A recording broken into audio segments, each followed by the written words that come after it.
기도하겠습니다. 주는 그리스도시요 살아계신 하나님의 아들이시나이다. 하나님, 오늘 특별히 로마서 3장 10절로 28절에 참 제사장 되신 그리스도라는 내용을 성경을 가지고 더 깊이 나누기를 소원하오니, 왜 예수님이 참 제사장으로 오셔야만 되는지에 대한 근본 해답과 결론을 내리는 최고의 축복의 날이 되도록 인도하여 주옵소서. 감사를 드리며 승리하신 주 예수 그리스도 이름으로 기도드리옵나이다. 아멘.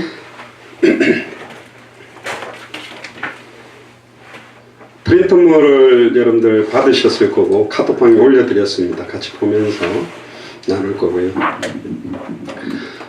성경 로마서 3장 10절에 보니까 로마서 3장 10절에서 굉장히 강조하고 있는 것들이 굉장히 많이 있습니다. 특히 행위가 아니라 사실은 하나님의 은혜라는 부분인데요. 3장 10절에 의인은 없나니 하나도 없다고 그래서 이렇게 말씀하고 계십니다. 마리아가 죄가 없이 예수님을 잉태했다 그러는데 그럴 수가 없는 게 마리아 몸에 있는 죄성이 예수님을 오염시킬 수 없습니다. 그렇다면 성령 자체가 역사가 거룩한 영이 아니시거든요. 마리아가 죄가 없다는 말은 듣기에는 좋아 보이는데, 마리아가 죄가 없다면 마리아의 아버지 어머니, 친아버지 어머니, 친할아버지, 친할머니 다 이력적으로 죄가 없어야 되기 때문에 그럴 수는 없습니다. 하나도 없다. 여기는 마리아도 속합니다. 특히 11절에 보니까 깨닫는 자도 없고 하나님을 찾는 자도 없다. 그렇습니다. 주변에 이걸 깨닫는 사람들이 참 없죠. 하나님 찾는 사람들도 너무 없어요. 여러분 현장에서 복음 전해보면. 그런데 최근에 저희 교회에 지금 많은 불신자들, 또 믿다가 낙심했던 분들이 복음을 이렇게 받는다는 건 진짜 은혜입니다. 특히 이 한국 지역이 너무너무 어렵습니다. 미국은 10명 정도한테 복음 들어보겠습니까? 물어보면 7, 8명은 들어보겠다는데, 한국은 30명 물어보니까 1명이 들어보겠다 이러더라고요. 무용고로 만날 때는. 그 정도로 깨닫는 자도 없고 하나님을 찾고 싶은 사람도 없습니다. 먹고 살기 힘든데 무슨 하나님입니까? 다 치우쳐 한 가지로 무익하게 되고 선을 행하는 자는 없나니 하나도 없다. 최근에 그 버닝썬이라는 곳에 만수르세트가 1억이라는데, 부잣집 아이들, 재벌집 아이들은 하룻밤에 1억을 쓰는데, 이런 말 들으면 이제 선중형제 같은 사람은 낙심하는 거지. 이거 뭐야? 쟤네들 하룻밤 술값도 안 된단 말이야. 내 인생이. 이런 막 억장이 무너지죠. 그럼 그 자녀들은 다 성공은 아닙니다. 완전히 무너지는 거 보세요. 돈이 많게 자녀들을 키운다고 성공하냐? 아닙니다. 정말 어렵게 키우면 자녀들은 다 망하냐? 아닙니다. 예수가 그래서 복음 가진 자는 하나님이 가장 원하시는 그 높은 길, 좁은 길, 깊은 길로 온전하게 쓰임받을 수 있다고 믿습니다. 할렐루야. 좀 재미난 이야기를 잠깐 드리면, 제가 그 자율방범대 활동을 하는데,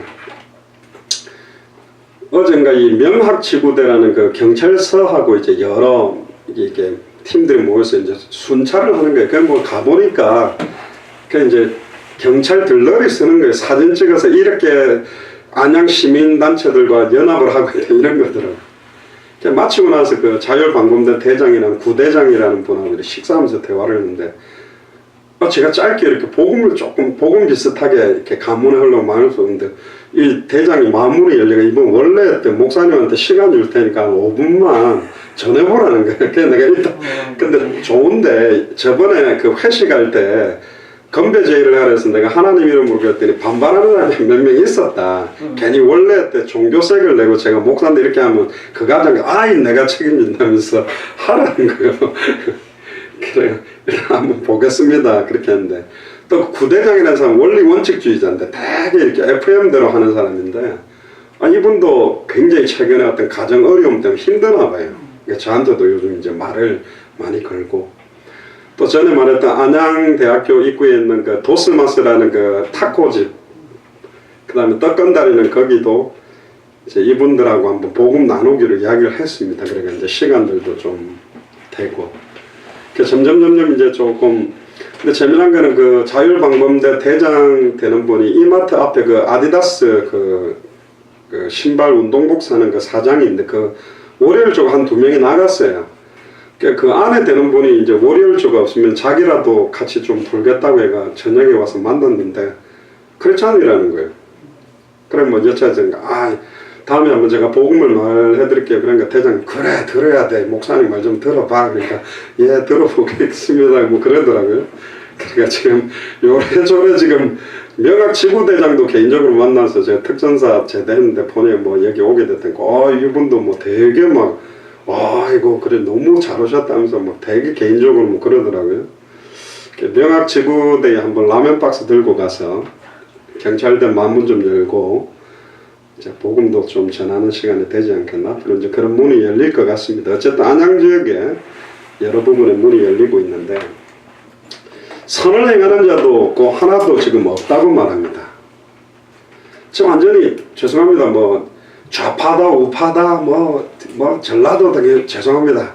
다 아니요. 저는 안만 봐도 저는 중간이거든. 우리 아버지 어머니 전라도 분이고 저는 부산 태어나서 중간인데 이건 지금 그걸로 답이 안 나와요. 누가 잘하냐 못하냐 보니까 뭐 서로 잘한다 못한다 막 싸우는 복음 아니면 안 된다니까. 할렐루야. 그러니까 제가 우리 카톡방에도 정치적인 글을 올리지 마세요. 그렇게 답이 없어요. 사람들의 아무리 열심히 해보려고 그래도 인간은 원래 전적으로 부패하고 변질되고 타락됐기 때문에 소망 자체가 없는 게 우리입니다. 여러분들 자신은 좀 괜찮다 보입니까? 그거 자체가 교만이라니까. 우리는 아니에요 사실. 그 근거가 뭐죠? 예수님이 우리와 영원히 함께 해야 돼요.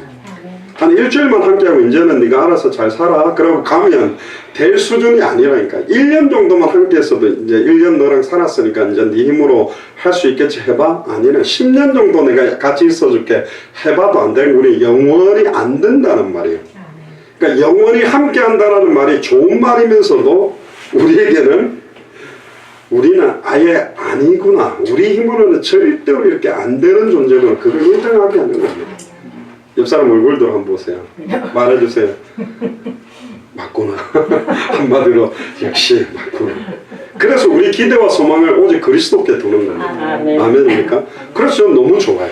옛날에 목사 될 때 작은 인간 예수가 된다는 소리를 고신해서 많이 들었는데 아니라니까. 뭔 내가 예수가 됩니까? 될 수도 없고 그리스도만 높여야지. 뭐 목사가 예수님 비슷하게 걸어다니고 처량하게 뭔 짓을 하는 겁니까? 뭐 연극합니까? 선극합니까? 아니요.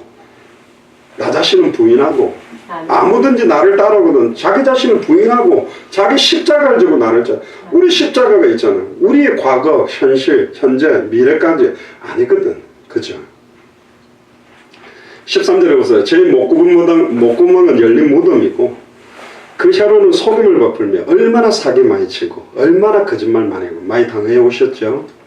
남편한테도 당하고 자식한테도 당하고 가족들한테도 당하고 그 입술에는 독사의 독이 있어. 얼마나 아픈 데만 찌르는지.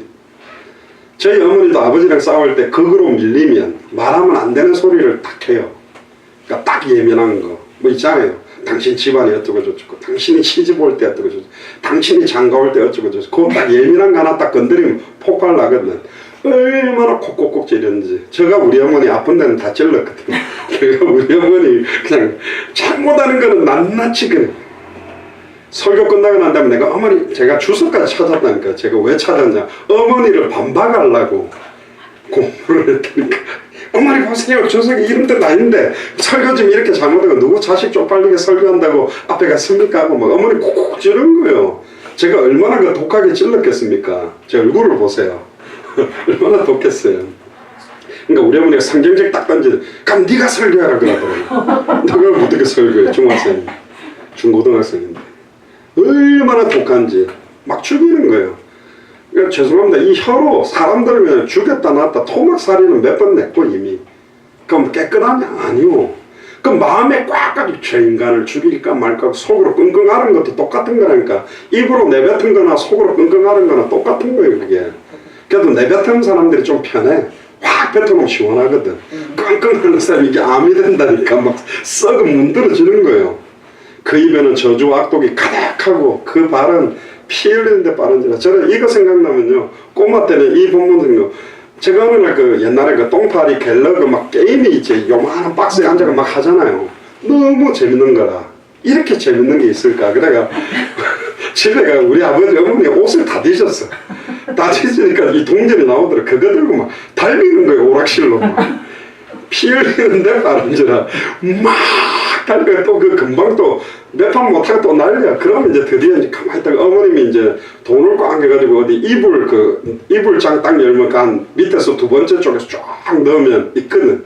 그 쫙 어딘지 봐놨다가 그냥 쫙 그래가지고 10,000원짜리 한 장 들고 그게 바보지. 10,000원 쓰고 나머지 숨가놨다가 하면 되는데 그 10,000원을 그날 다 써야 흔적 제거가 되는 줄 알고 배부른데 또 사먹고 또 그것도 호빵 사먹어가지고 이걸 뭐 호빵을 몇 개를 먹어야 이걸 다 없앨까 이래가 그거 실컷 먹고 막 그 밥 먹으라 그러더라고. 그 배불러가 너 어디서 못 먹었어 그래. 밥 주세요. 또 먹었다는 거야. 그러니까 막 밤에 배가 아파가지고 막 혼자 끙끙하고 막 그러더니 그런데 또 우리 어머니 아는 것 같은데 말도 안 하고 파멸과 고생의 그 길에 있어.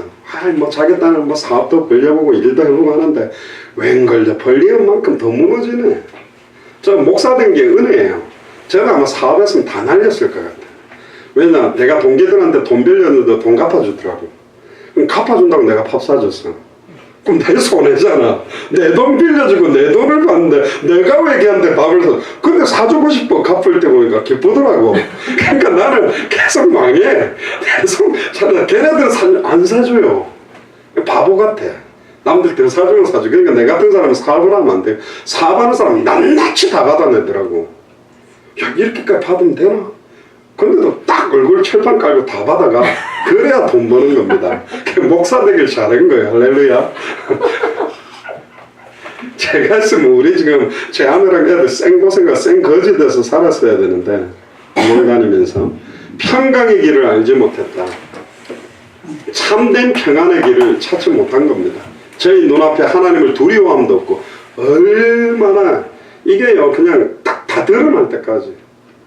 모 가수 보세요. 절대로 마약 안 했다고 기자회견 다 해가지고 내 인생을 걸고 안 했습니다 해놓고는 다리털에서 나와가지고 걸려버렸거든. 어떻게 이게 대국민 사기극을 그렇게 당당하게 합니까? 참 두려움이 없어요.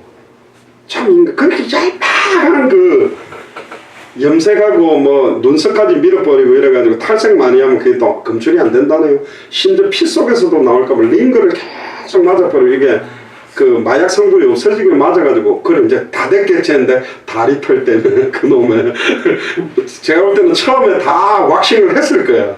근데 이렇게 뭐 언제 나와라 하는 동안에 다리 털이 자랐겠지. 그러니까 곱탁 뽑으니까 그대로 마약이 나온 거예요. 다리 털은 탈색을 못 시키니까 안타깝죠. 이 사람들한테도 두려움이 있는데 하나님 앞에 두려움이 있겠습니까? 안 보이는 하나님 앞에. 19절에 우리가 알고니와 물은 율법이 말하는 바 율법 아래 있는 자들에게 말하는 것이니 이는 모든 입을 막고 모든 온 세상으로 하나님 심판 안에 있게 하네. 모든 입을 막는다는 말은 더 이상 반박을 못할 정도로 밝게 드러내버린 거예요. 소위 말하면 증거를 확 닦아버리는 거예요. 비디오 촬영되고 하여튼 막 범죄했던 모든 걸 확 드러내버린 순간 감히 하나님 앞에 얼굴 들 자가 어디 있겠냐? 없잖아요. 내가 가장 추악하고 더러웠던 모든 걸 갖다가 많은 사람들 앞에 다 드러냈다면 어떻게 되겠습니까? 아닌 겁니다. 우리는 20절에 그러므로 율법의 행위로 그 앞에서 의롭다 하시면 얻을 육체가 단 하나의 육체도 없다. 율법을 주신 목적은 죄를 깨달아라. 율법을 100% 지킬 수도 없고 율법으로는 역시 나는 죄인이구나. 안 되구나. 근데 21절에 보세요. 이제는 율법에 의해 하나님의 한 의가 나타났다. 하나님의 방법입니다. 할렐루야. 공의로운 하나님과 사랑의 하나님 두 개를 만족시켜야 돼요. 우리의 제 문제도 해결해야 되고 하나님의 사랑을 우리가 주고 싶은데 이거 두 가지를 해결하는 방법이 십자가와 부활입니다.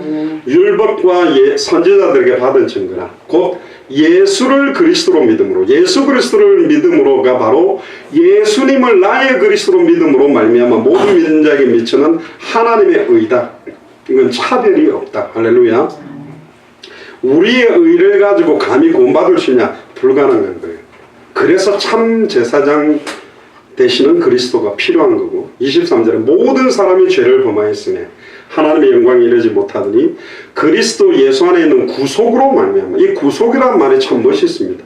형사적으로 보면 구속됐다, 구속됐냐, 구속영장을 뭐 청구한다 하는데 구속이란 말은 하나님이 우리를 밧줄로 꽁꽁 묶어서 더 이상 축복받지 안 받겠다 해도 받을 수밖에 없도록 우리를 인치고 딱 구속해버린 거예요. 시편 23편에 보면 하나님의 의가 정녕 나를 따르리니라는 그 따르리니라는 원어를 보면 추적 미사일이 계속 쫓아와서 결국은 나를 딱 맞추게 되듯이 추적에 와서 그 축복이 임하도록 만들겠다. 우리가 받기 싫어요 하고 도망가도 받아야 돼, 받아 하고 다 받아라 이렇게 우리를 인치시겠다는 거죠. 하나님의 은혜로 값없이 의롭다 하심을 얻은 자 되었는가. 값없이 의롭다. 우리의 행위나 우리의 뭔가가 더해지는 거 없습니다. 단 1%도 없습니다. 진짜 그 예수를 그리스도로 100% 하나님의 은혜로 받으니 그 믿음으로 말미암는 행함과 행위가 바뀌어져서 나오는 것이지 뭔가 행위를 더해서 구원받을 수는 없다. 25절에 이 예수를 하나님이 그의 피로 인하여 믿음으로 말미암는 화목제물로 세우셨으니 이는 하나님께서 길이 참으시는 중에 전에 지은 죄를 간과하심으로 자기의 의로움을 나타냈도록 우리가 지었던 모든 죄를 끝내버리기 위해 자기의 의로우심을 나타내기 위해서 이 방법을 만든 겁니다. 예수를 그리스도로. 26절에 곧 이때에 자기의 의로우심을 나타내서 자기도 의로우시며 또한 예수 믿는 자를 어떻게 하려고요? 의롭다 하려 하심이라. 옆 사람한테 이야기하세요. 당신은 의롭다함을 받은 자입니다. 당신은 의롭다함을 받은 자입니다. 그러니까 아닌데 자꾸 의롭다는 거예요. 소위 말하면 살인자한테 너무 의롭다 이러면 미치겠는 거 아니에요. 내가 무슨 의로워 이렇게 돼야 되는 거니까 그게 은혜예요. 그래서 27절에 그런즉 자랑할 데가 어디 있느냐 있을 수가 없느니라. 무슨 법으로냐 행위로냐 아니라 무슨 법? 믿음의 법. 로마서 8장 1절 이제는 생명의 성령의 법이란 말이에요. 예수를 그리스도로 믿는 믿음의 법으로만 의롭다. 그러므로 사람이 의롭다 하심을 얻는 것은 율법의 행위에 있지 아니하고 뭐로? 믿음으로 되는 줄 우리가 이제 옛날에 이 믿음이라는 게 믿음이 좋다. 믿음이 좋으려면 주일날 가는 것보다 수요일, 금요일 철야, 새벽기도, 헌금도 1,000원 내는 것보다 10,000원, 100,000원, 그럼 성경금, 건축금 그게 좋은 게 아니라니까 진짜 예수를 그리스도로 믿는 믿음의 법입니다. 2000년 전 십자가 부활로 인간에게 오는 모든 문제의 근본 원인인 사탄 문제를 해결하는 참된 왕, 죄와 저주의 문제를 자기의 피로 단번에 영원히 해방시키는 참제사장, 하나님과 단절돼서 하나님께 갈 수 없는데 자기 몸을 찢어서 누구든지 주의 이름 부르면 하나님 만나게 하는 참선지자, 이 세 직분을 합한 메시아 그리스도, 이분이 끝냈다는 거예요. 2000년 전에 끝났으니 지금 문제 때문에 고통받고 시달리지 마라. 근데 고통이 되잖아요. 힘들잖아요. 견디다가 못 견디는 상태가 오잖아요. 그때요 손을 들어야 됩니다. 내 힘으로 버텨내니까 안 돼. 두 손 들어야 돼. 하나님 방법밖에 없는 거죠. 자, 그럼 오늘 내용으로 들어가 봅시다. 구약성경 모세오경 중에 창세기, 출애굽기, 레위기, 민수기, 신명기는 피제사와 제사장의 역할에 대해서 자세히 설명하는데 왜 구약성경은 피제사와 제사장들에 대해서 이야기를 계속하는가 중요합니다. 1번 보세요. 모든 사람이 뭐기 때문에? 죄인이기 때문에. 첫사람 아담이 하나님의 말씀을 순종하고 범죄함으로 하나님과 단절됐습니다. 누구에게 속아서? 사탄에게. 창세기 3장 1절에서 7절 보니까 죄가 뭐냐? 죄라는 단어가 구약에는 히브리어로 하타, 히브리어는 하말티아라는 말이 가장 설명이 잘 돼 있는데 관역을 쏘는데 관역에 여기 관역이 있습니다. 화살이 날려가 이 관역의 정중앙에 맞는 것만 죄가 아니고 9점, 8점, 7점, 5점 힘이 없어서 앞에 떨어져도 넘어가도 모든 건 죄라는 거예요. 항상 관역의 정중앙에 맞추도록 정확한 핵심대로 정확한 말씀 그대로 살아야만 죄가 안 된다고 되어 있어요. 왜 우리 교회가 날마다 예수가 그리스도라고 강조하는 줄 아세요? 어느 본문을 열어도 그래야 죄가 되지 않는다. 아브라함 이야기만 해놓고 아브라함에 대한 모든 관심을 만들어 놓고 설교가 끝났다? 근본적으로 보면 그거 복음을 심리하게 한 겁니다. 아브라함이 바라본 거는 메시아인데 요셉이 자기 뼈를 왜 가나안 땅으로 가는? 메시아 올 땅이기 때문에. 다윗이 왜 자기 자신을 부인했냐? 그 육체로 썩임을 당치 않고 부활하고 승천할 분을 왜 예언했냐? 나는 참된 왕이 아니라니. 나는 우리아이 안에 바세바를 취했던 추악하고 더러운 존재고 참된 왕이 와야 된다고 강조한 사람이 다윗입니다. 근데 다윗이 강조한 예수가 그리스도는 그 핵심을 강조를 안 하고 다윗을 야 장영아 일어나봐. 저 어릴 때 초등학교 선생님. 너 다윗은 그 큰 골리앗 앞에 나가가지고 너는 칼과 창과 단창으로 나오지만 나는 네가 모여가는 망군의 주 여호와의 이름 나간다고 딱 맞서 싸우는데 저 초등학교 때 못 들어가고 초등학교 3학년 때 조폭 아저씨가 문신하는 아저씨가 칼 들고 이런 아저씨가 예수님 욕하면 너 맞짱 서서 싸울 수 있어. 내가 어떻게 싸워요 조폭하고. 아니 이거 그래서 역시 나는 다윗보다 못하구나. 다윗은 대단한 사람이구나. 어떻게 잘 던지고 골리앗을 그 못 찔렀지. 야 또 장난 일어나봐. 아브라함은 말이야 자식 바쳐라 그러니까 이삭을 갖다 칼로 들고 딱 찌르는데 너 나중에 결혼해가 자식 낳았을 때 칼 들고 딱 바쳐 그러면 아멘 하고 확 찌를 수 있겠어? 이거 나는 안 돼. 근데 보고 말고 나니까 죄송합니다. 아브라함이 죄송합니다. 쪽팔리는 짓을 많이 했어요. 아내를 자기 살라고 아내를 루이라 속이고 다윗은 우리아의 아내 바세바를 관간하고 아무리 왕이라도 그 충성된 우리야 일부러 바세바가 임신한 걸 보고 이걸 갖다가 어떻게 하죠? 이거 딱 없이 하려고 빨리 우리가 들어오라 그래가 너 수고 많이 했다. 바세바하고 잠 좀 자라. 그래가지고 잠 자서 원래 네 아들이다 이렇게 하려 했는데 제가 어떻게 지금 제 부하들이 전쟁 때 싸우고 있는데 제가 어떻게 제 아내랑 잠을 잘 수 있겠습니까? 안 됩니다. 이러고 얼마나 충성돼요. 그럼 상을 줘야 되는데 안 되겠다. 저놈을 언제 죽여야 되겠네. 전쟁 싸울 때 맨 앞에 서서 싸우도록 만들어갖고 죽였다니까. 다윗은요 치사한 강간범이고 치사한 살인범이요 악독한 사람이라니까. 어떤 면에서는. 그러니까 다윗도 우리 수준 똑같고 우리보다 못한 면도 많았다니까. 맞지요? 왜 사람을 강조해요? 결국은 저런 다윗을 승리케 한 분이 누구다? 그리스도구나. 그분이 나와 함께 결국은 그리스도인데 항상 그리스도가 강조되지 않으면 안 된다니까. 어릴 때 우리가 지금 잘못 다른 퍼포스로 자꾸 요한복음 20장 31절에 오직 이것을 기록한 목적은 예수께서 그리스도심을 믿게 하려며 또 너희로 믿고 그 이름을 힘입어 생명을 얻도록. 그래서 예수님이 그리스도구나. 그렇게 믿게 하는 겁니다. 결국 하와가 아담에게 속은 이유도 뭐죠? 말씀의 핵심을 몰라. 동산 중앙에 있는 나무는 틀렸잖아요. 동산 중앙에 두 개가 있다니까. 생명나무와 선악과인데 어느 건지도 몰라. 하나님은 정령 죽으리라 원해보면 죽으리라 두 번 했는데 하와는 죽으리라 한 번만 말해. 죽을 수도 있고 안 죽을. 희미하니까 파고들는 거예요. 말씀이 희미한 게 죄입니다. 희미한데 잘 믿어보세요. 잘못 믿는 거지. 희미한데 열심히 순종해보세요. 완전 틀린 거지. 아담의 범장으로 말미암아 이번입니다. 모든 사람이 죄인이 됐어요. 이걸 보고 신학적으로 대표성의 원리라 그럽니다. 예전에 미국에서 비행기가 이제 고장이 나가지고 불시착을 해야 되는데 그때 뉴욕의 허드슨 강인가 거기에 착륙을 해가 다 살린 사건이 있어요. 완전히 기름을 다 버리고 진짜 착륙을 해가 다 살렸거든. 한 사람의 비행 조종사 때문에 다 사는 거야. 그런 개념하고 똑같은 겁니다. 예를 들면 김준욱 권사님 이름으로 지금 집 아파트가 딱 명의가 되는데 최순실 안수집사님은 내 집을 안 팔려고 하는데 김준욱 권사님이 가가지고 부동산에 판다고 사인해가 계약서 만드는 순간 아무리 최순실 안수집사님 안 팔아 그래도 끝난 거예요. 사인하기 끝.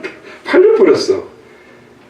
우리나라를 이완용 씨가 일본에 팔았대. 누구 마음대로. 그러나 우리나라 대표 자격이 있는 사람이 사인하는 순간 내가 자고 있던 멀리 갔던 관계없이 법적으로 팔려버린다니까. 그게 대표성의 원리. 김영삼 대통령이 죄송합니다 국민 여러분 이러면서 IMF를 받아야 된다. 나는 받기 싫어요 해도 대표자가 사인하면 우리나라 IMF가 와버려요. 첫사람 한 사람 아담으로 말미암아 모든 인류에게 죄와 저주와 사단의 종로를 할 수밖에 없는 조건들이 밀려들어 버렸다니까. 이건 내가 싫다고 해도 안 되는 거라니까요.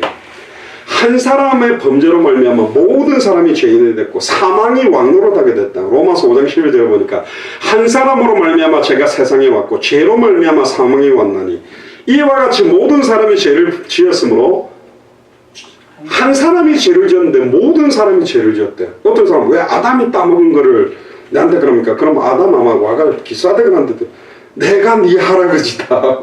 이건 왕왕왕왕 고조 할아버지가 아담인데 우리는 그때 모든 인류가 아담의 허리에 있었다고 돼 있는 겁니다. 이거는 빠져나갈 수가 없는 거예요. 이와 같이 모든 사람이 죄를 지었으므로 사망이 모든 사람이 만약에 우리가 깨끗하다면 안 죽어야 돼. 죽음이 내게 임하지 않아야 돼. 내가 죽는다는 근거가 뭐죠? 나 역시나 죄인이라는 거야. 죄의 삭시 사망이라는 거야. 죄가 율법이 있기 전에 세상에 있었으나 율법이 없었을 때는 죄를 저로 여기지 아니하였다. 그러나 아담으로부터 모세까지 율법을 주기까지 아담의 범죄와 같은 죄를 짓지 아니하는 자들도, 즉 선악을 알게 하는 나무 열매를 먹지를 않았지만, 그런 죄를 안 지었지만 사망은 왕노릇하게 된다는 겁니다. 왜 그렇죠? 아담은 오실 자의 모형이다. 원래 아담을 선지자처럼 만들었어요. 말씀을 맡겼잖아. 두 번째, 경작하며 지키게 하시고, 경작하다는 말이 제사장같이 아담을 만들었어요. 그리고 영화와 종교로 관을 세웠대. 10편 8편에 나오는 왕같이 세웠다니까. 그리스도 닮게 만든 게 아담이었어요. 그런데 아담은 말씀의 힘이었어요. 핵심을 잃어버렸다. 그래서 모든 걸 잃어버린 겁니다. 15절에 그러나 이 은사는 그 범죄와 같지 아니하니 한 사람의 범죄로 인하여 많은 사람이 죽었은즉 더욱 하나님의 은혜와 또한 한 사람 예수 그리스도의 은혜로 말미암는 선물은 많은 사람이 넘친다. 대비를 시킵니다. 아담으로 말미암아 모든 저주가 왔는데 한 사람 예수 그리스도의 순종으로 은혜와 생명이 오게 됐다. 한 사람 때문에 심판이 왔지만 한 사람의 은사로 말미암아 의롭다 하심에 이르고, 한 사람의 범죄로 그 사망이 그 한 사람을 통해 왕노릇하지만 한 사람 예수 그리스도의 순종과 죽으심으로 생명 안에서 왕노릇하게 됐다. 그런즉 한 범죄자로 많은 사람이 정죄에 이른 것 같이 한 의로운 행위로 십자가의 죽음과 부활로 말미암아 많은 사람이 의롭다 하심을 받아 생명에 이른다. 19절에 한 사람이 순종하지 아니함으로 많은 사람이 죄인 된 것 같이 한 사람이 순종하심으로 많은 사람이 의인이 되리라. 할렐루야. 여러분들이 예수가 그리스도는 말씀을 정확하게 알고 믿고 순종한다면 여러분들로 인하여 가문이 살아나는 거예요. 저는 중에도 우리 최숙경 우리 김윤옥 권사님 그 따님인데, 저도 딱 맞네. 포스가 장난이 아니라 딱 왔는데 식사를 같이 한다는데 코에서 바람도 피 나오고, 밥을 시켜가 같이 먹는다 그랬는데 막 조금 짜증도 엄마한테 탁탁탁 내고, 제가 있는데도 짜증을 냈다는 말은 약간 이 분위기가 약간 싫다는 분위기죠. 아니 그런데 이제 뭐 어릴 때 이렇게 교회 생활하면서 교회 상처를 받고 뭐 중학교 때인가 고등학교 때부터 거의 지금 뭐 40대 중반까지 안 나갔는데, 저희 어머니가 목사님이고 제가 교회 상처받았던 이야기를 하면서, 그러나 제가 군대 제대하고 진짜 예수를 그리스도로 이렇게 영접하고 난 다음에 내가 변화된 이야기들을 좀 이야기하면서 복음을 꼭 들어보겠냐 그러는데, 뭐 해보세요 이제 이렇게 하더라고. 마지못해 이제 듣고 싶은데 듣고 싶은 마음이 있는 것 같은 눈치였는데, 이렇게 복음을 이야기했는데 안 듣는 것처럼 너무 잘 듣고, 특히 이제 아빠 엄마가 딱 앉아 계시고 저 4명이 앉아 있었는데 영접도 하겠다 하더라고요. 그 정도면 그 고집에 제가 듣기에도 되게 아빠 엄마에 대해서도 불평도 있었고 예전부터 막 이렇게 했는데, 그래도 복음 받고 예수님 영접하는데 저도 되게 감사하더라고요. 이렇게 어릴 때 상처받고 교회를 떠났다가 다시 복음을 받아들인다는 거 쉽지 않은 건데, 그 최순식 안수집사님이나 김윤옥 권사님이 가문이요 최근에 제일 지금 저는 이렇게 가문들이 그 가족들이 많은 것도 대단하고 가족들이 많은 것도 대단하고, 불신자였던 분, 믿다가 낙심했던 분들이 한 번씩 이렇게 돌아오는 거 보니까 되게 감사하더라고요. 저는 부활절 예배 마치고 갔던 그 김인선 오빠 부부도 요즘 그 불신자였던, 예전에 교회 다니까 안 다녔던 그분들도 영접하고 주일 예배 유튜브로 들어가서 보기 시작하고, 이것도 지금 보고 계실지도 몰라요. 야, 이거 하나님 은혜다. 진짜입니다. 하나님이 문을 닫아버리면 아무도 열지 못하고 하나님이 열면 아무도 닫지 못하는 거죠. 세 번째, 성경은 모든 사람이 죄인이라고 말합니다. 사람은 아무리 착하고 아무리 선한 삶을 살아도 그것으로 구원받을 수 없는 죄입니다. 착하다고 사단이 역사 안 하나요? 선한 삶을 산다고 쓰나미가 왔는데 그 저주장을 막을 수 있나요? 너무 착하구나 그래서 사단이 공격을 안 합니까? 야, 너무 착하구나 그런다고 죄와 저주가 임하지 않나요? 아닙니다. 그러나 원죄를 모르는 거예요. 종교와 세상에서는 선행과 공덕 가지고는 절대로 구원받을 수가 없습니다. 무슨 문제이기 때문에? 영적 문제이기 때문에. 영적 문제란 말은 그 문제 배후에 사탄이 역사하고 있어요. 남편이 막 알코올 중독이다, 남편이 바람을 피운다, 남편이 막 계속 돈 문제로 도박으로, 그게 돈 문제가 아닙니다. 도박 문제가 아닙니다. 여자 문제가 아니에요. 배후에 누가 역사해요? 사탄이 역사해요.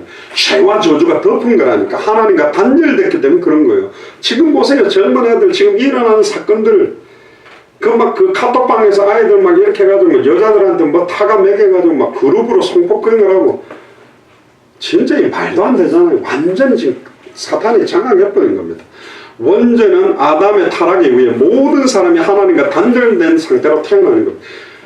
이미 태어나는 순간부터 사단에게 종노릇할 수밖에 없는 환경, 죄와 저주가 덮칠 수밖에 없는 환경, 아예 하나님과 단절된 채 태어나기 때문에 이 세 가지 원인이 해결이 안 되면 안 된다니까요.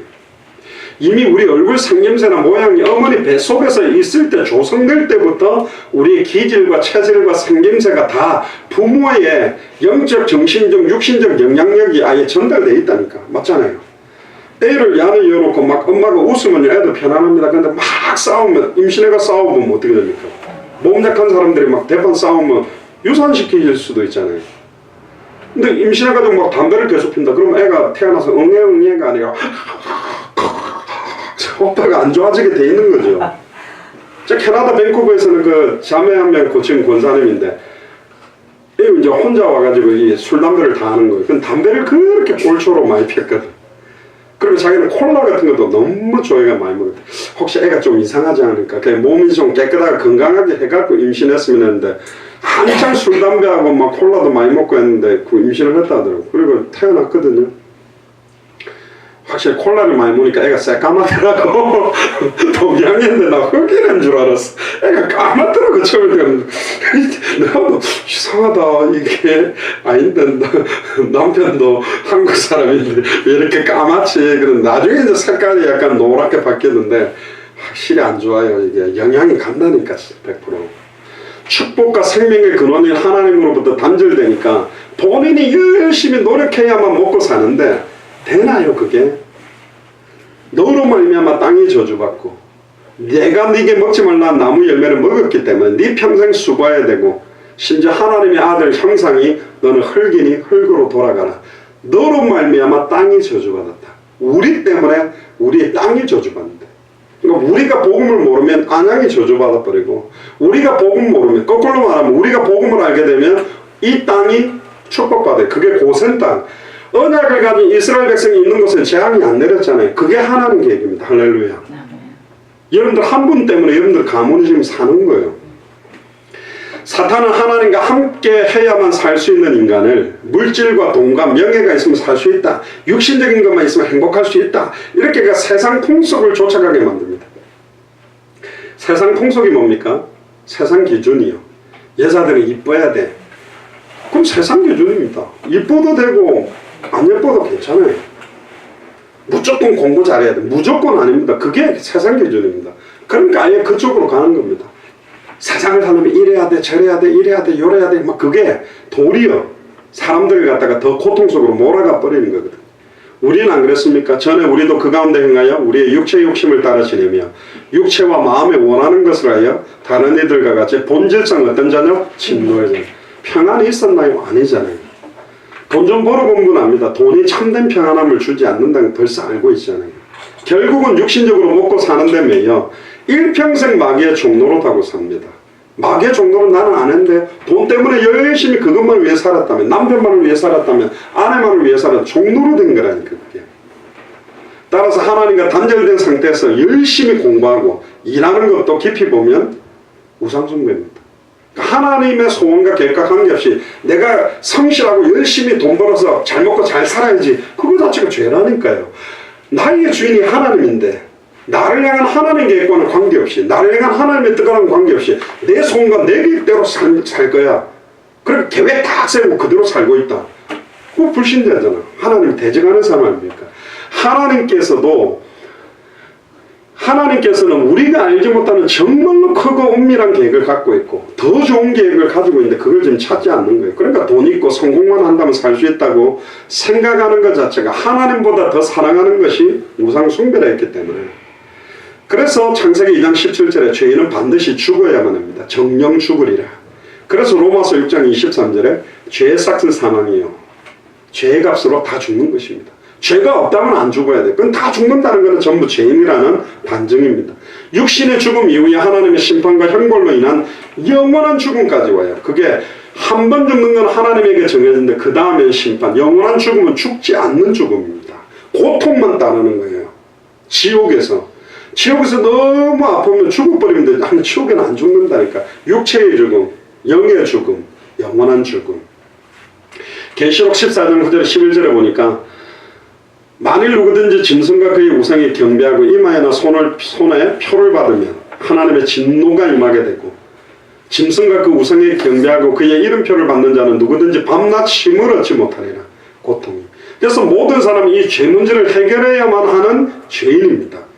기록된 바 의인은 의인은 없나니 하나도 없고 모든 사람이 죄를 범하였음에 하나님의 영광이 이룰 수가 없기 때문에, 그래서 큰 두 번째로 하나님이 구약시대 때 제사장을 통해 죄 문제를 해결했습니다. 그러나 이거보다 더 앞선 제사장의 역할이 창세기 3장 21절에 하나님이 에덴 동산에서 아담과 하와를 쫓아내기 전에 제사장 역할을 한번 합니다. 짐승을 가지고 최초로 희생제사, 최초로 짐승의 가죽을 벗겨서 피제사를 해서 희생제사. 그 당시에는 사람은 나무에 달린 과실을 먹었고 사자나 호랑이나 토끼나 여우나 모두 다 밭에 채소를 먹었다니까요. 짐승을 서로 안 잡아먹었어요.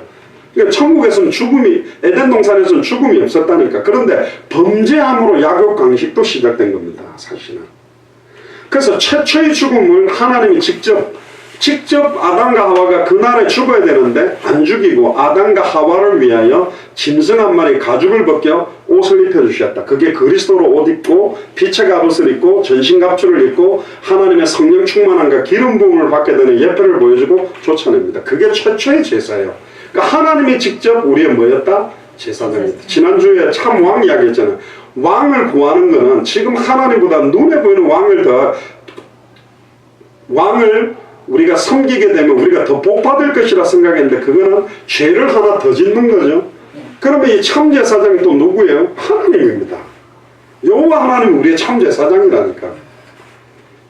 그리고 최초의 피제사, 그런데 가인과 아벨이 그 피제사의 비밀을 잃어버리고 가인은 소제를 드렸죠. 원래 그 제사를 지냈다는 단어에 민카라고 발음되는 그거는 원래 곡식 제사거든요. 그러나 그 해석은 그렇게 하면 안 돼요. 왜 안 되냐? 레위기 뒤에 나오는 그 표현을 할 때 그렇게 했지만 소제를 드릴 때도 반드시 뭐와 같이 드려야 된다? 단독으로 소제만 못 드려요. 피제사와 함께 소제를 드려야 돼. 그러니까 딱 동생이 보고 형이 곡식만 드리네? 안 돼. 피제사를 해야만 돼. 그래서 아벨이 딱 지니까 네가 감히 찾아가 제사를 한다고 그래가지고 열받아가지고 자기 거는 흠양받지 못하고 동생 거만 흠양받으니까 돌로 쳐서 죽인 겁니다. 그래서 하나님은 셋을 통해서 비로소 그리스도 이름을 부르게 만들고 참된 피제사를 계속 이어가게 한 겁니다. 그게 이어져서 구약의 제사장 직분이 온 거예요. 1번에 보세요. 하나님은 공의의 하나님입니다. 즉 죄 있는데 없다 하실 수는 없다니까. 자, 그럼 거꾸로 돌려보세요. 고린도전서 3장 16절에 너희가 하나님의 성전인 것과 하나님의 성령이 네 안에 거한 것을 왜 알지 못해? 우리 안에 성령이 거한다는 말은 뭡니까? 우리에게 죄가 있나요? 있으면 함께 못한다니까.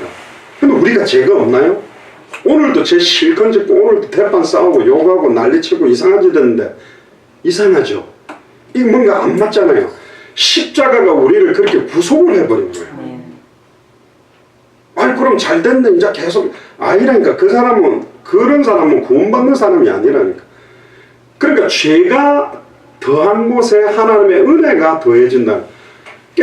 와 이런데도 나를 사랑해? 그 있잖아요. 뺨을 때리고 이래도 나 사랑해 이래도 나 그래서 사랑해서 패도 나중에는 포기하는 거야. 그래 진짜 나 사랑하는 거 맞네. 어떻게 이럴 수가 있냐. 이렇게 나오는 거라. 막 이래도 저 사랑해요. 이래도 사랑해요. 그래도 사랑한대. 진짜 세상말로 미치고 환장하고 팔딱지 뛸 노릇인데 이래도 사랑한다고요? 사랑한대요. 그게 하나님의 사랑입니다. 아가페의 사랑이죠. 무조건적인. 그래서 죄 문제를 해결하기 위해서는 죄 없는 자가 죄인을 대신해서 죽어야 된다니까. 우리 대신 누군가가 죽어야 돼요. 죄인이 죄인을 대신해서 죽을 수는 없어요. 왜? 죄인은 자기 죄 때문에 죽는 거기 때문에. 그럼 모든 사람이 죄인이고 의인 없는 이 하나도 없다면 나를 대신 죽을 사람은 없는 거잖아. 그래서 하나님이 한 사람을 준비한 거라니까. 할렐루야. 자기가 직접 100% 하나님이신데 100% 사람의 몸을 입고 이 땅에 오는 거라니까요.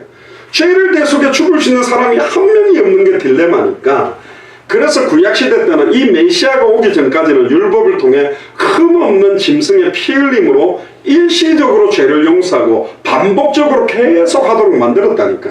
메시아 올 때까지. 왜? 레위기 17장 11절에 보면 육체의 생명은 피에 있고 피가 죄를 속하기 때문에 하나님 앞에 제사를 드릴 수 있는 자는 오직 하나님께서 기름 부어 택하신 제사장밖에 없어요. 레위기 8장에 보면 아론과 그의 자녀들에게 특별한 옷들을 입히게 만들면서 구별합니다. 물로 씻기고 속옷을 입히고 7절에 보면 띠를 띠게 하고 겉옷을 입히고 에봇을 더하고 에봇을 기묘하게 짠 띠를 띠게 하고 에봇을 몸에 메고 흉패를 붙이고 흉패에 우림과 둥김을 넣고 머리에 관을 씌우고 그 관 위에 전면에 금패를 붙이고 거룩한 관이라 여호와께서 특별하게 제사장들에게 어마어마한 걸 갖다 붙여서 특별한 사람들이 제사를 집행하게 했다는 거예요. 함부로 하는 게 아니에요, 원래요. 그래서 구약에는 함부로 선지자나 제사장 왕을 세우는 게 아니라니까. 잘못하면 완전히 하나님 앞에 완전히 저주받게 되는 거거든요. 그리고 8장 14절에 보면 모세가 또 속죄의 수송아지를 가지고 오니 아론과 그 아들들이 그 속죄제의 수송아지 머리에 안수합니다. 안수해서 모든 이스라엘 백성을 죄를 그 수송아지에다가 다 덮치는 게 나와. 이게 장차 세례 요한, 예수님 오기 전에 마지막 선지자 제사장 역할을 했던 세례 요한에게 예수님이 어린 양으로 세례받는 장면이 똑같은 겁니다. 그거는 나중에 한번, 너무 길어서 이거는 읽어보시고, 하나 더 강조해야 될 게 있기 때문에 이거는 넘어가고요. 7번에 보니까 특히 대제사장은 1년에 딱 한 번 대속죄일입니다. 그러니까 1년 동안 지었던 모든 죄를 모아갖고 몽창 없애는 이런 제사를 하는 게 대속죄일이에요. 그걸 화목제라고 그러는데, 제사는 크게 대표적인 5가지입니다. 번제, 소제, 속죄제, 속건제, 속죄제, 화목제. 그러니까 이 대속죄일이 하는 것이 화목제인데, 대제사장, 제사장 중에서도 최고로 대제사장으로 뽑힌 사람도 자신과 온 백성을 위한 속죄제를 먼저 해야 돼요. 제사를 지내기 위해 또 자기 죄를 없애는 속죄제를 먼저 하고 지성소나 시은소에 나갈 수 있는 거라니까. 레위기 16장 11절에 34절에도 보면 굉장히 중요하게요. 손가락으로 그 피를 그 위에 7번 뿌리게도 만들고 굉장히. 그리고 21절에 보면 아론은 그의 두 손으로 살아있는 염소의 머리에 안수해서, 여기 중요한 게 나옵니다. 한번 펴봅시다. 이거는 제가 설명할 게 좀 있어요. 레위기 16장을 펴보세요.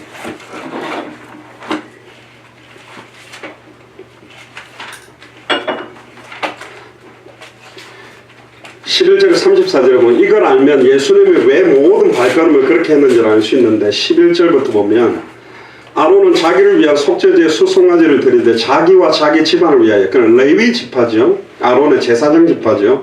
자기를 위한 그 속죄제 수송아지를 잡고 향로를 가져다가 여호와 앞 제단 위에 피운 불로 그것을 채우고 또 곱게 간 향기로운 향을 두 손에 채워가지고 휘장 안으로 들어가서 여호와 앞에서 분향한 향년, 그러니까 향기와 연기로 증거궤 위에 속죄소를 가리게. 속죄소가 뭐냐면, 여러분들 언약궤 박스에 보면 거룩천사 이렇게 그 날개가 이게 2개가 이렇게 딱 겹쳐가 이렇게 딱 안으로 이렇게 딱 모아요. 저쪽에서도 이렇게 천사 날개 보면 그 날개 2개가 만나는 그 중간을 갖다가 속죄소라는데, 거기 바로 밑에를 시은소라고 부르는데, 거기서 내가 너희들을 만나겠다, 그렇게 구약이 말씀하셨기 때문에 그 위치에서 하나님이 딱 강력하게 나타나시겠다, 그렇게 이야기를 했어요. 그래서 속죄소를 가리게 할지니 그리하면 그가 죽지 아니하리라. 그러니까 너무 하나님의 거룩이 두렵기 때문에 그게 가리우지 않으면 우리가 하나님 앞에 나갈 수 없을 정도로 우리는 죄인이라는 거고. 14절에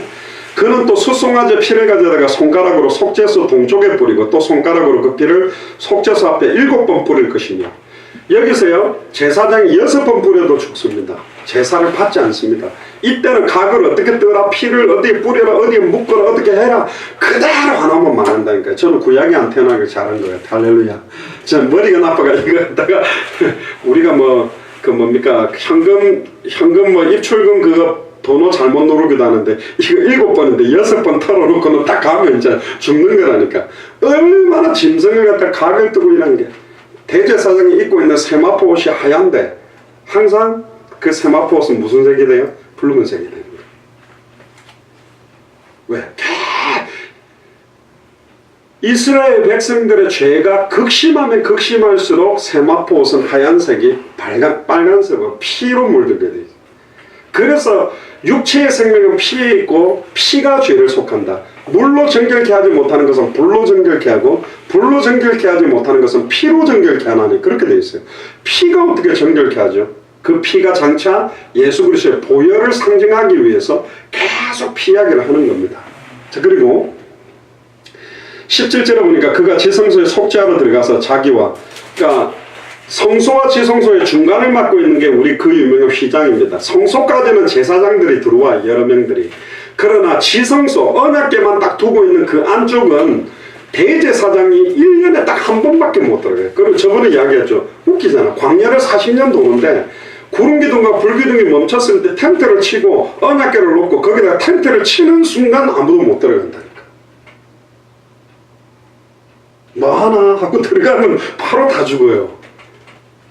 그 광야가 딱 언약궤를 두고 성소와 지성소를 딱 구분짓는 순간 거기는 지극히 거룩한, 지성소란 말은 지극히 거룩한 장소라는 거예요. 지성소란 말.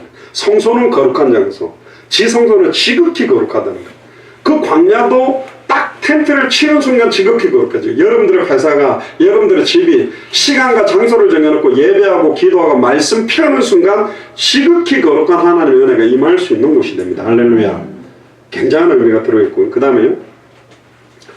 그래서 이게 광야를 순회하면서 여러 군데 텐트 친 것처럼 여러분들 집에도 시간과 장소를 정해놓은 말씀 운동, 예배 회복, 교회가 세워지는, 성전에 있든지 집에 있든지 예수는 그리스도라 가르치기와 전도하기를 그치지 않는 사역이 구약에도 예표가 되어 있는 것입니다. 이게요. 자, 그리고 이제 더 중요한 이야기가 나옵니다. 17절에 보니까 그가 지성소에 속죄하러 들어가서 자기와 그 집안의 이스라엘 온 회중을 위하여 속죄하고 나오기까지 누구든지 회막에 있지 못할 것이다. 들어가면 죽습니다. 그래서 대제사장 옷에다가 방울을 달아가 따그랑따그랑 소리가 나면, 근데 갑자기 소리가 안 나는데 아무리 줄을 당겨도 꼼짝거리지 않으면 죽은 거거든. 그러면 아이고 시체 꺼내야 되겠다고 쑥 다 들어가, 시체 들고 나오면 들어간 사람 다 죽어버려요. 그러니까 줄을 잡고 당겨내야 돼. 그 정도로 하나님의 거룩과 우리의 범죄를 구분시켜놨다니까요. 옛날에는요. 그리고는 중요한 이야기가 나옵니다. 18절에 그는 여호와 앞 제단으로 나와서 그를 위해 속죄할지니 곧 그 숫송아지의 피와 염소의 피를 가져다가 제단 귀퉁이 뿔들에 바르고 또 손가락으로 제단 뿔을 잡아라 그랬는데 그 제단 뿔에다가 나중에 뒤에 나오는데 이 속죄할 어린 양 그 뭘 묶어 놓는 그것도 있어요. 그래서 제단 뿔을 잡으면 아무리 죄를 져도 성소에 들어가 가지고 제단 뿔 딱 잡고 있으면 죽일 수가 없었어요. 옛날엔 도피성이었지. 그 제단 뿔의 메인은 그 양이 바로 예수 그리스도가 죄를 속한다는 것 때문에 이거 딱 잡고 있으면 절대로 죽일 수가 없어요. 굉장한 나중에는 의미가 있고요. 특히 이제 중요한 게 뭐냐, 21절에 보세요. 아론은 그 두 손으로 살아있는 염소의 머리에 안수하여 이스라엘 자손과 모든 불의와 그 범죄를 모든 죄를 아뢰고 그 죄를 염소의 머리에 두어 미리 정한 사람에게 맡겨 어디로 보낼지니 광야로 보낼지니. 왜 보내죠? 이걸 이제 설명하고 싶은 거예요. 염소가 그의 모든 불의를 지고 접근하기 어려운 땅에 이르거든 그는 그 염소를 광야에 놓을지니. 예수님이 공생애를 시작하기 전에 40일 광야로 들어가서 사탄에게 심판을 받은 게 요 표현 그대로 하는 겁니다. 이 염소를 뭐라고 부르냐, 26절에 나오는데 24절부터 읽으면 거룩한 곳에 물로 그의 몸을 씻고 자기 옷을 입고 나와서 자기의 번제와 백성의 번제를 드려 자기와 백성을 위하여 속죄하고 속죄제물의 기름을 제단에서 불사를 것이요. 26절에 염소를 누구에게 보낸 자는 아사셀에게. 이 염소를 아사셀 염소라고 하는데 그의 옷을 빨고 물로 그의 몸을 씻은 후에 진영에 들어갈 것이다. 자, 오늘 지금 요 이야기하면서 아사셀 염소 이야기를 조금 해드리고 싶은데 이거는 중요한 내용이기 때문에 아셔야 됩니다. 마가복음 1장 11절 13절에 보면 예수님이 성령의 인도를 받아 광야로 나가게 됩니다. 40일 동안 금식하면서 사탄에게 검증을 받았다고 되는데 이건 검증이라기보다는 첫사람 아담이 사탄에게 말씀이 정확하지 못하여서 사탄의 묘를 받아 범죄하고 모든 걸 잃어버렸는데 마지막 아담 되신 예수님이 세 번의 사탄의 시험을 세 번의 말씀으로 꺾어버리는 겁니다. 돌로 떡 만들어라. 육신적인 시험. 성전 꼭대기에서 뛰어내려봐라. 정신적인 명예요. 그리고 한 번만 내한테 절해라. 온 세상을 다 주겠다. 결국은 경배대성 영적인 시험까지 다 하는데 그걸 3번을 첫세라 마당과 하와는 완전히 사탄한테 단판 져버렸는데 마지막 아담 예수 그리스도는 사람이 떡으로만 살 것이 아니었다. 주 너희 하나님을 시험하지 마라. 사탄아 물러가라. 말씀 가지고 딱 꺾어버리는 말씀의 실체가 되는 말씀으로 꺾을 수밖에 없는 게 요한복음 1장 1절 14 자신이 말씀이에요. 그 말씀 그대로 사탄을 꺾어버리는 것을 보여주는데 왜 예수님을 광야로 몰아냈을까요? 왜 40일 동안 있었을까요? 왜 예수님이 사탄에게 시험받았나요?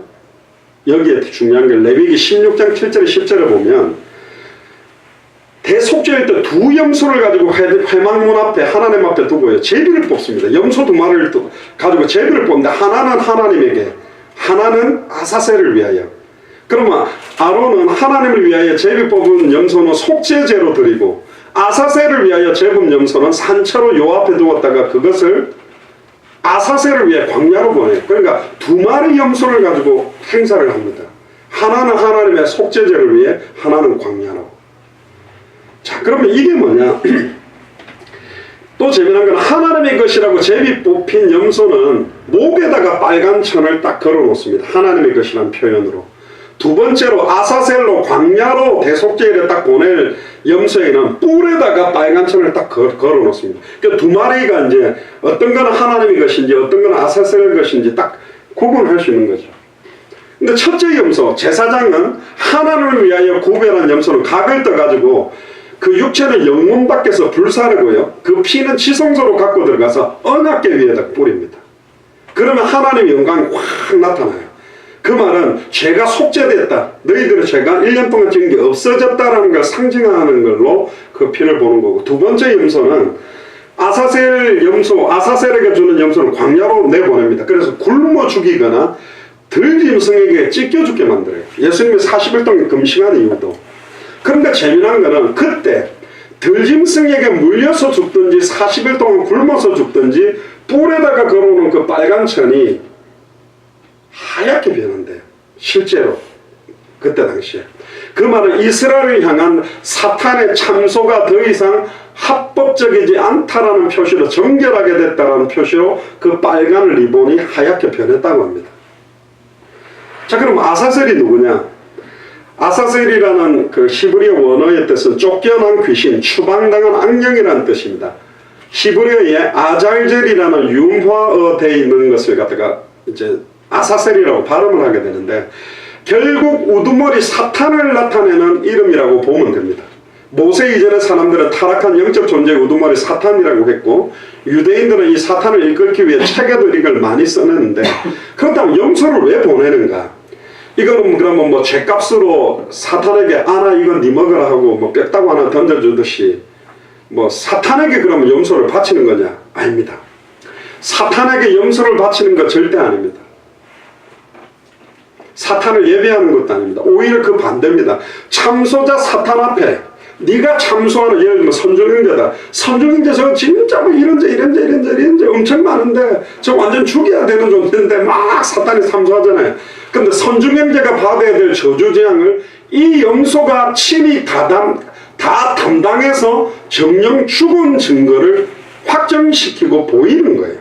사탄을 경배하는 제물로 주는 게 아니고 사탄 똑바로 봐라. 선중형제가 받아야 될 죄와 저주를 이 염소가 다 받고 정령 죽었기 때문에 지금까지 있었던 과거, 현재, 미래 모든 죄와 저주가 끝났다. 너의 참소는 끝났다. 네가 아무리 참소해도 결코 정죄함은 없어졌다. 할렐루야. 그 선언적인 의미가 이 아사셀 염소예요. 그러니까 이스라엘의 죄가 전가된 그 염소를 굶어 죽거나 들짐승 통해서 딱 찢어 죽임으로 그 참소를 합법적으로 잠재우기 위한 하나님의 방법입니다. 계시록 12장 10절에 보면 밤낮 사탄은 쉬지 않고 이스라엘의 백성들의 죄를 참소하고 스가랴 3장 1절에도 보면 더러운 죄옷을 입고 있는 여호수아를 계속 사탄이 계속 참소합니다. 그게 사탄의 일이에요. 네가 무슨 구원받아? 뭔 2000년 전에 끝나? 네가 무슨 하나님 만났어? 네가 무슨 죄와 저주가 해방받았어? 네가 무슨 사탄을 이겨? 네 꼴을 봐. 너는 아니야. 이러면서 계속 영적인 죄책감과 수치심과 고통을 주는데 여기로부터 우리를 완전히 해방시켜버리고 세상이 주는 것과 다른 평안과 기쁨을 주기 위해서 하나님은 두 마리의 염소를 준비한 겁니다. 아사셀 염소는 사탄을 경배하거나 사탄에게 주는 것이 아닙니다. 하나님 자신이 자기의 공의를 끝냈다라는 선언적인 의미로 아사셀 염소를 광야로 모는 겁니다. 그래서 아사셀 염소와 같은 역할을 예수님이 공생의 시작 전에 광야로 나가서 3번의 시험으로 끝내고 40일을 금식했다는 말로 정령 죽었다는 겁니다. 보통 사람이 40일을 금식해서 살 수가 없는 거예요. 이 죄책에서 우리를 완전히 끝내버렸다. 그러니까 이런 거죠. 사탄아 봐라. 네가 밤낮 참수하던 선중이의 죄가 어디냐? 이스라엘의 죄가 어디냐? 네가 쉬지 않고 고발하던 너희 백성들 이들의 죄가 어디냐? 끝났다. 이 염소가 그 죄를 지고 다 끝내는 것이다. 선언하는 거죠. 할렐루야. 더 이상 너는 참수할 수 없다. 내가 끝냈다. 그걸 선언하는 행사가 이 아사셀 염소를 준비시킨 겁니다. 근데 어떤 사람은 이 아사셀 염소가 누구를 상징하냐 이랬을 때 막 사탄을 상징한다 그러는데 두 마리 예수님과 그러니까 속죄제에 드리는 염소는 예수님이고 아사셀 염소는 사탄이라고 하는데 아닙니다. 그건 말이 안 돼요. 아사셀 염소도 누구죠? 예수님입니다.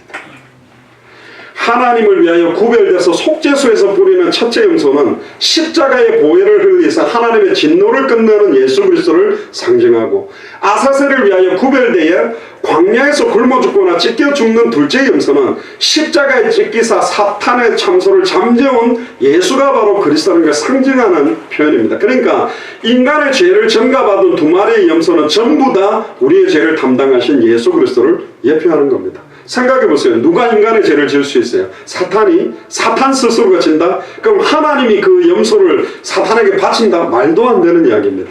어떤 사람들은 자꾸 이 아사셀 염소를 사탄이라는데 아닙니다.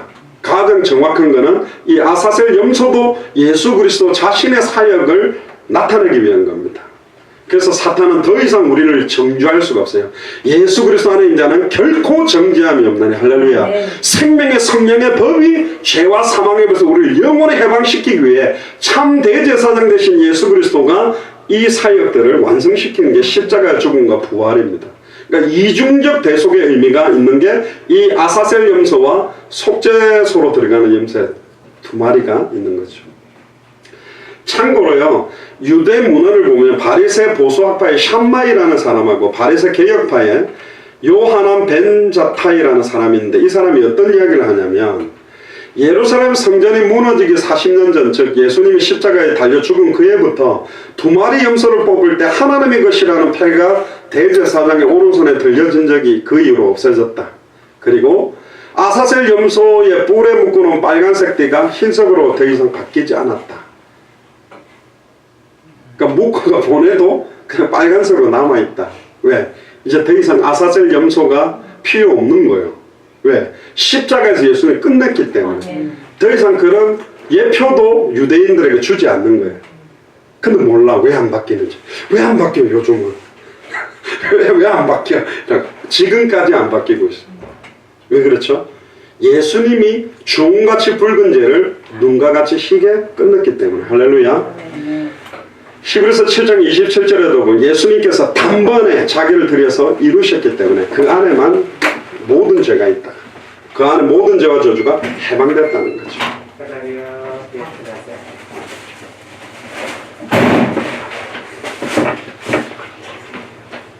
자, 이제 결론적인 내용을 정리하고 마무리를 하겠습니다.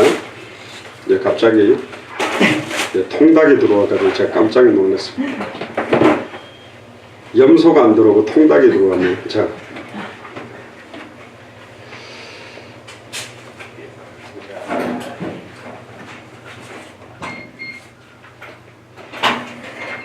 다시 여기 본문 우리 거기로 들어와서 마무리를 좀 짓고 마치겠습니다. 그래서 결국은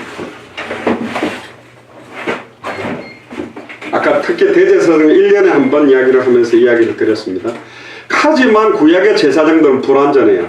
제사장 자신도 죄인이기 때문에 자신을 위한 피제사가 필요하고 제사장들도 결국 죽기 때문에 수요가 많고 직분도 갈려 많은 제사장들이 나와야 돼요. 그런데 히브리서 7장 24절에 예수는 영원히 계심으로 그 제사장 직분도 갈리지 않았다.